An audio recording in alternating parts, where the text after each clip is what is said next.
Les informations en bref, bonsoir. Les informations en bref pour ce premier jour du nouvel an 2021. Le colonel Michael Rosette a été nommé nouveau chef des forces de défense. Il était auparavant chef d'état-major et il remplace le colonel Clifford Roslin qui prit sa retraite après 42 ans dans la force. Le colonel Simon Dean a également été promu au poste de chef d'état-major.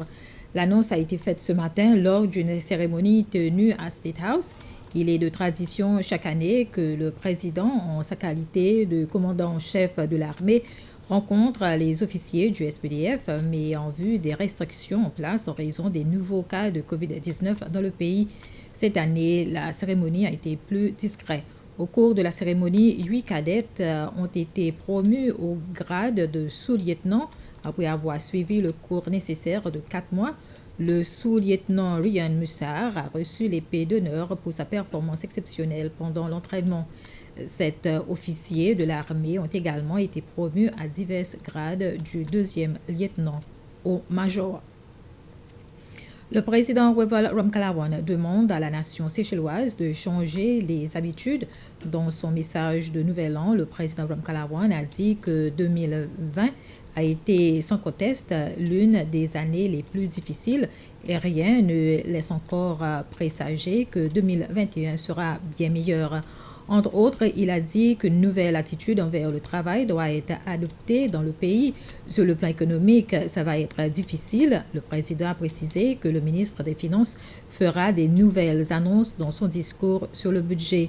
Le président Ramkalawan termine son message en tirant la sonnette d'alarme sur l'abus continu de drogue et d'alcool qui est au cœur de la plupart des problèmes sociaux. De son côté, la ministre de l'Emploi et des Affaires sociales, Patricia Francourt, a également envoyé un message à l'occasion du jour de l'an disant que l'environnement de travail est vulnérable face à l'impact du COVID-19 et que la situation actuelle n'est pas facile pour les employeurs, les salariés et les demandeurs d'emploi. Elle a ajouté que se rassembler en tant que nation et œuvrer pour la prospérité personnelle et collective est le seul moyen d'assurer le succès du pays. Et elle a remercié la main-d'œuvre pour son excellent travail et sa contribution à l'économie en 2020. Elle a terminé son message en soulignant l'importance de la famille en disant que le soutien mutuel et des familles fortes et résilientes sont essentiels pour surmonter la tempête.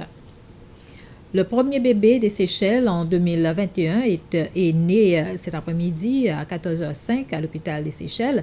Le bébé, une fille qui devait arriver le jour de Noël, pèse 3,3 kg et le troisième enfant de Nathalie Carobert. Madame Carobert a deux autres enfants, un fils et une fille, âgés respectivement de 20 et 9 ans. Madame Carobert est originaire de Lançopin et réside actuellement à Anse-de-Genêt. C'était les informations. Bref, merci de votre attention.